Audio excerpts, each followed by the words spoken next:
May 12, 1858. Deep in the heart of Comanche territory, a land no white man had ever dared enter, 200 men crouched silently in the darkness before dawn. They were outnumbered 5-1. The law said they shouldn't even be here. But Captain Rip Ford didn't care about laws. He had a secret weapon. And before the sun set that day, over 1,000 Comanche warriors would learn exactly what it was. The Lords of the Southern Plains. For more than a century before a single Texas Ranger ever dared ride into their territory, the Comanche were the undisputed masters of the southern Great Plains. They called their homeland the Comancheria, a vast empire stretching across what is now Texas, Oklahoma, Kansas, Colorado, and deep into the Mexican state of Chihuahua. It was a land of rolling prairies, dramatic canyons, and rivers that ran swift and cold, and it was theirs, every inch of it.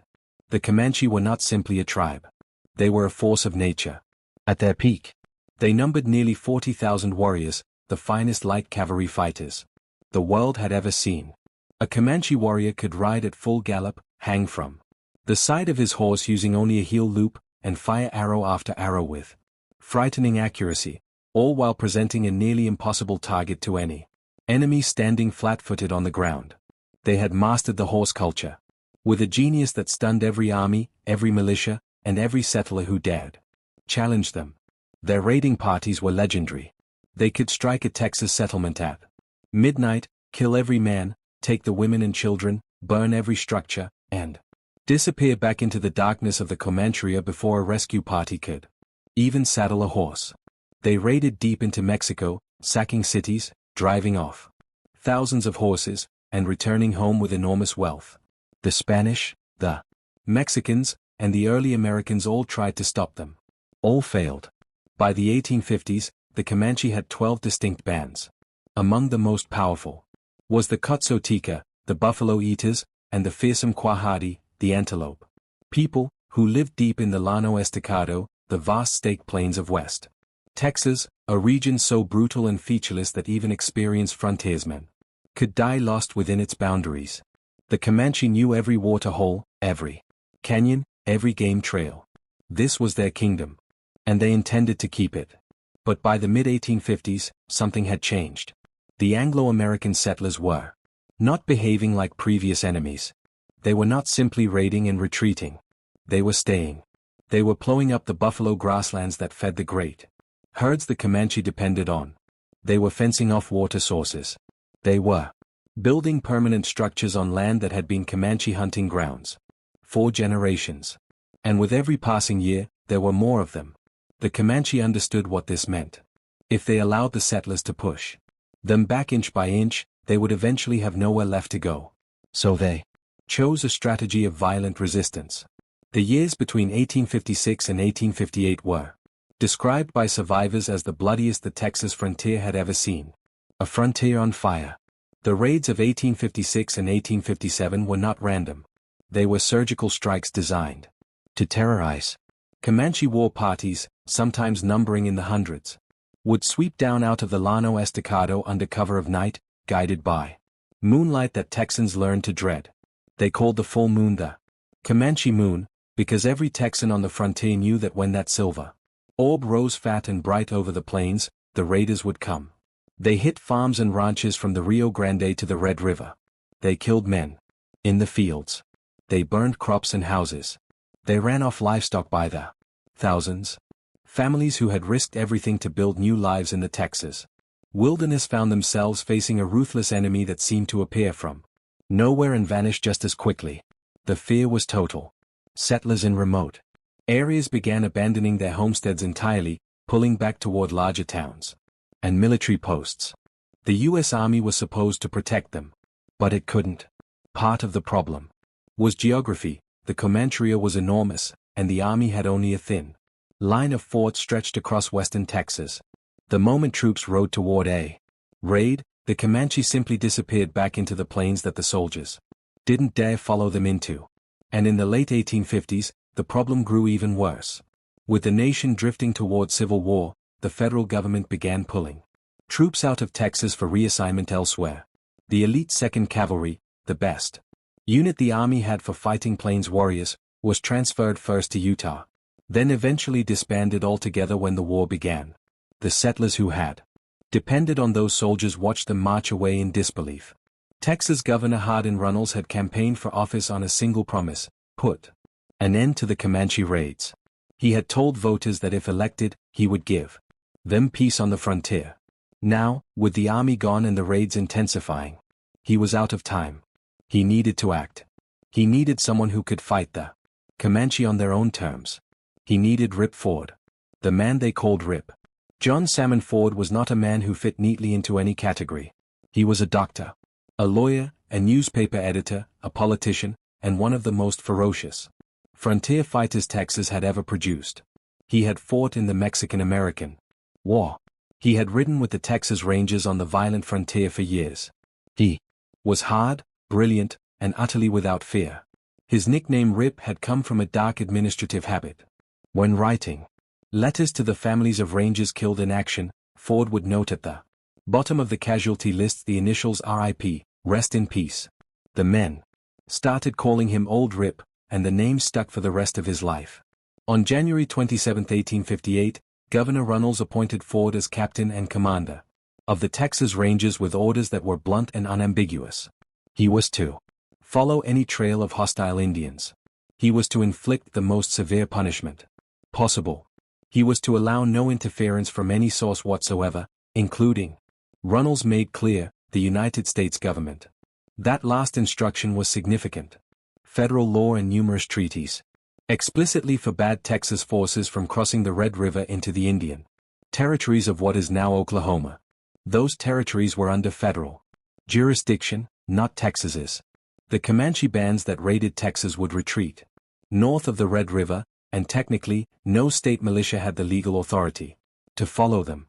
4 years, this legal boundary had functioned as a sanctuary line. The Comanche could raid south into Texas, then retreat north across the river to safety. Ford read his orders, nodded, and began planning a campaign that would take the war directly into the heart of the Comancheria. But he knew immediately that he didn't have enough men. He had raised roughly 100 Rangers and militia volunteers, hardened fighters, every one of them, but still far too few to take on the Comanche in their own territory. He needed allies. And he knew exactly where to find them. The secret weapon. Here is the secret that most history books gloss over. The 200 Texas Rangers of legend were not all Texas Rangers. The true strength of Ford's force, and the element that made the entire campaign possible, was a group of Native American warriors whose inclusion in the story has long been minimized or forgotten entirely.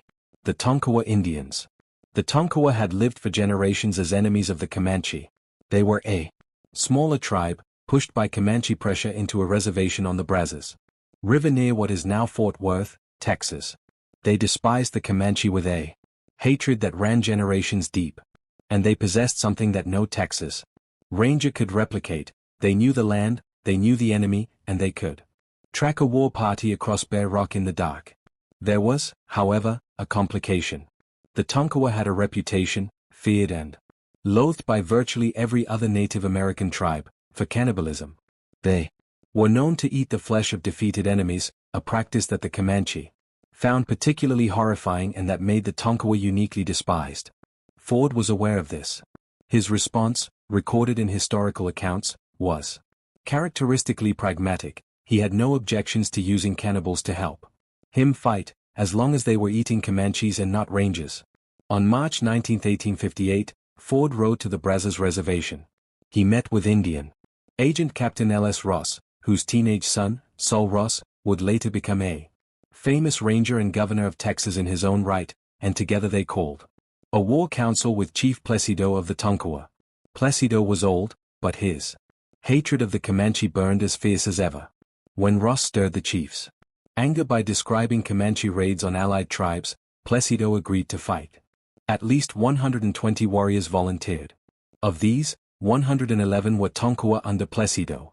The others were Anadarko, Shawnee, Caddo, and other allied tribes, many of them also traditional enemies of the Comanche. These native allies were not a supplement to Ford's force. They were its backbone. They could scout where no ranger could follow, read signs that no Anglo frontiersman would recognize, and tracked the enemy through terrain that would leave experienced rangers hopelessly lost. Together, Ford's combined force numbered roughly 215 to 220 men, about 100 Texas Rangers and militia, and approximately 120 allied Native American warriors. They were armed with the best weapons available in 1858, Sharps rifles for long range accuracy, Colt revolvers for close quarters fighting, and repeating carbines that gave each man the firepower of several soldiers from just a generation before. This was the secret weapon. Not a gadget. Not a new technology.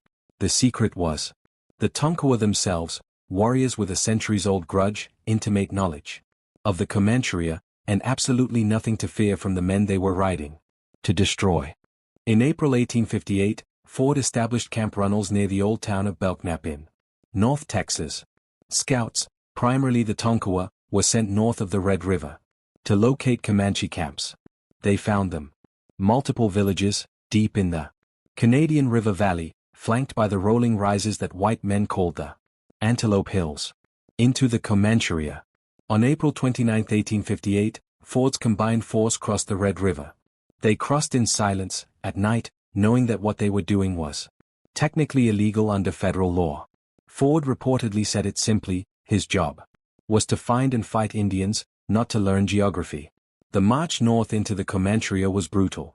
The terrain of the Oklahoma Panhandle and the Canadian River region was not the open prairie that settlers imagined. It was broken country, dry creek beds, rocky hills, patches of dense brush and cedar, and stretches of treeless grassland that offered no concealment whatsoever. Every step they took was potentially being watched. The Comanche had their own scouts, and they ranged wide. The Tonkawa trackers moved ahead of the main column, reading the land with a skill that stunned the rangers who watched them. A broken twig, a disturbed patch of grass, a scrape on a riverbank where horses had crossed days ago. The Tonkawa could read all of it. They guided the column forward through country that would have been utterly opaque to the rangers alone. For nearly 2 weeks, they pushed deeper into enemy territory, covering ground at a pace that must have seemed reckless to any rational mind. They were more than 100 miles north of the Red River, deep inside land where the Comanche ruled absolutely. If they were discovered before they were ready to strike, they could be surrounded and destroyed in hours. But the Tonkawa scouts kept them safe. They moved at night when possible, rested by day in concealed positions, and maintained a discipline that the rangers privately marveled at. Ford drove the march hard, knowing that every day spent on the trail increased the risk of discovery. By the night of May 11, 1858, they were in position. Below them, in the Canadian River Valley, lay the Comanche villages they had been tracking. The fires burned low. The horses stood in their picket lines. The people slept. Ford deployed his force in the darkness. He split his rangers and the Tonkawa into assault groups, positioning them to strike from multiple directions simultaneously. Then he waited for dawn. First light, the first village. At sunrise on May 12, 1858, Ford gave the order. The Rangers and their Tonkawa allies swept down into the first Comanche village with a speed and ferocity that allowed no response. The Comanche, who prided themselves on their vigilance, were caught almost completely unprepared. The attack came from a direction and with a force that their scouts had not detected. Because Ford's scouts were better. The first village fell quickly.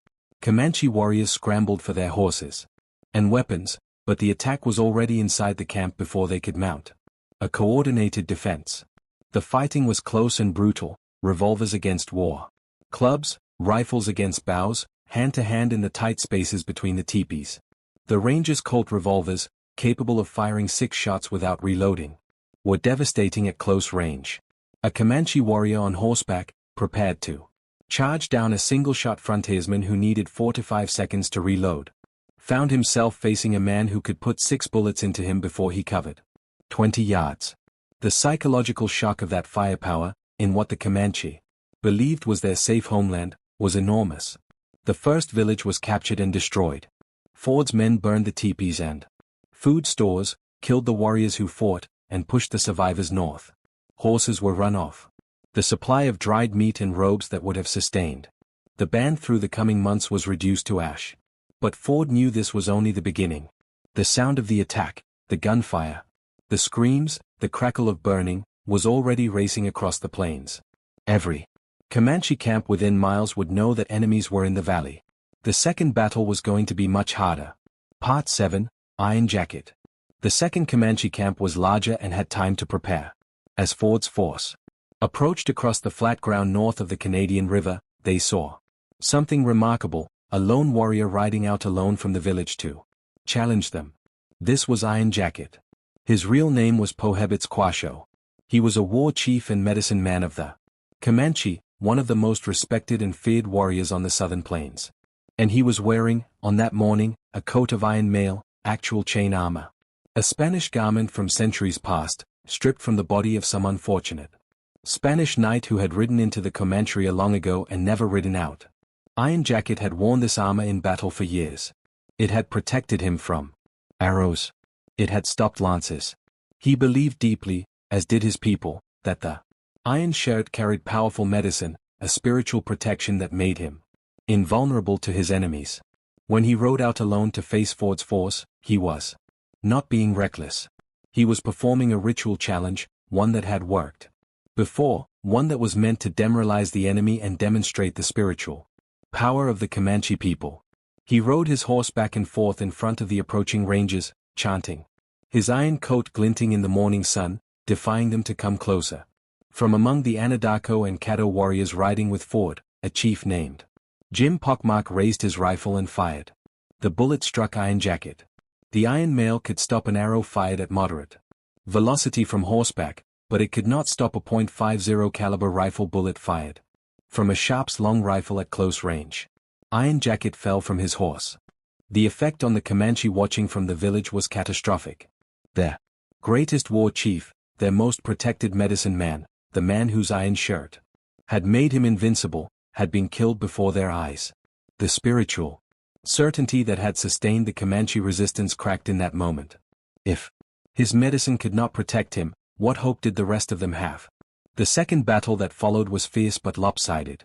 The Comanche fought with desperate courage, but they were fighting in shock, without their best leader, against an enemy armed with weapons that no individual warrior's courage could overcome. The Rangers and Tonkawa pressed the attack from multiple directions, their revolvers emptying and reloading as the fighting surged through the camp. The second village fell. Ford's men paused to consolidate. They were deep in enemy territory. They had destroyed 2 villages. But the Comanche were not finished. Peter Nakona and the third battle. From the north, from the hills beyond the Canadian River, Comanche reinforcements were coming. Among them rode a young war chief named Peter Nakona, Iron Jacket's own son. He had heard the gunfire. He had seen the smoke rising from the burning villages. He had received the news that his father was dead. And he was coming with every warrior he could gather. Peter Nakona was already one of the rising stars of Comanche leadership. He would later become famous as the husband of Cynthia and Parker, the white woman, captured by the Comanche as a child who had been raised as one of them and became the wife of a chief. Their son would be Quanah Parker, the last and greatest of all Comanche chiefs. But on this morning, May 12, 1858, Peter Nakona was simply a son riding hard to avenge his father's death. The reinforcements he brought numbered in the hundreds. Some accounts placed the total Comanche force that gathered that afternoon at 700 or more, an overwhelming numerical advantage over Ford's 200 fighters. For the first time all day, the tactical situation reversed. The Comanche were no longer defending. They were attacking. The third battle of Antelope Hills was a running engagement across miles of open country. The Comanche warriors swept forward in their legendary style, riding at full gallop, firing arrows from horseback with terrifying accuracy, wheeling and circling to exploit any gap in Ford's lines. Peter Nakona led charge after charge, driving his warriors directly at the Ranger positions. Ford pulled his force back into a tighter defensive formation, using the broken ground around the Canadian River to anchor his flanks. The Tonkawa warriors, fighting with a ferocity that startled even the hardened Rangers, held the center. The Rangers' repeating revolvers continued to pour fire into the Comanche charges, cutting down warriors who galloped within range. The battle raged for hours. The Comanche outnumbered Ford's force badly, and their cavalry tactics were brilliant. But every charge was broken by the wall of Fire from the Rangers' Colts and the Tonkawa's bows and rifles. The advantage of the repeating revolver, which the Comanche had already encountered in smaller engagements, was never more apparent than in this open field battle, where the ability to maintain fire without reloading prevented the Comanche from exploiting the gaps that always appeared when single-shot weapons had to be recharged. By late afternoon, the Comanche charges were losing momentum. Peter Nakona, unable to break the Ranger line despite his numerical advantage, finally pulled his warriors back. He had taken severe casualties. The 3 battles together had left approximately 76 Comanche warriors dead and over 60 captured, according to historical accounts. Ford's losses: 2 dead, 5 wounded.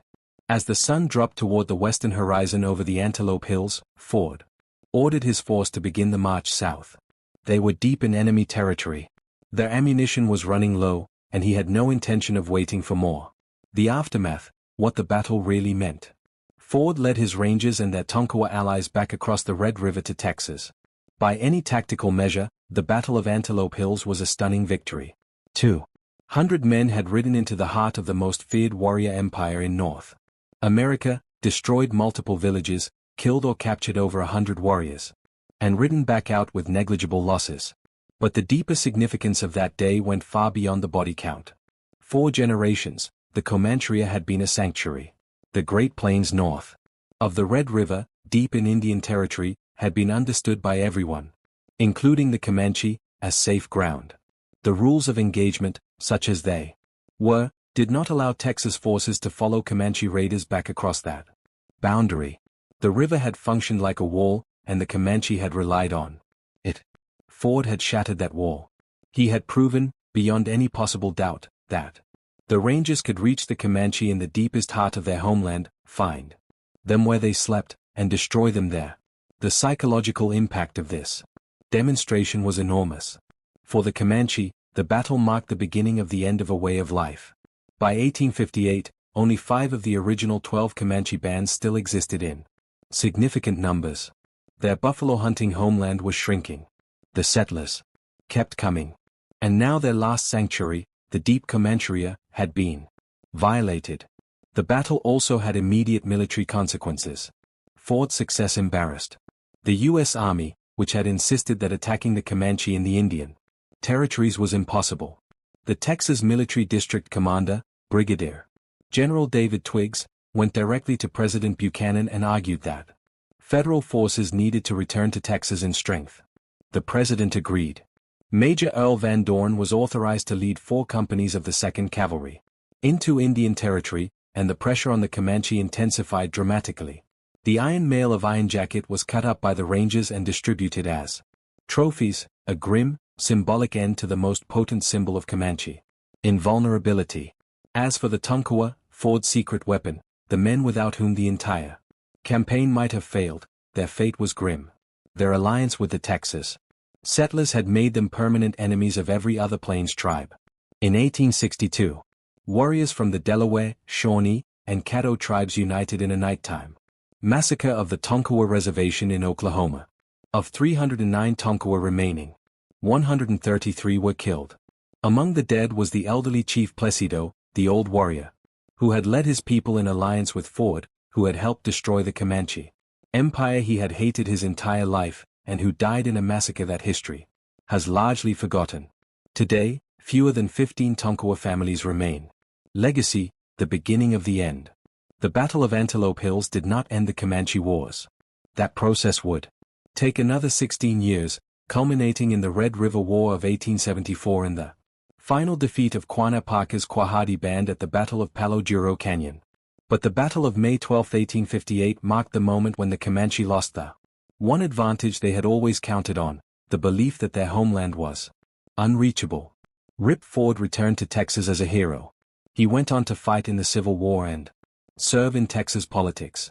He never forgot the campaign or the men and warriors who had ridden with him into the Comanche. Peter Nakona went on raiding for 2 more years before being killed, or possibly dying of a wound, in a controversial battle at Peace River in 1860, where his wife Cynthia and Parker was recaptured by the Texas Rangers and returned to a white civilization she no longer recognized.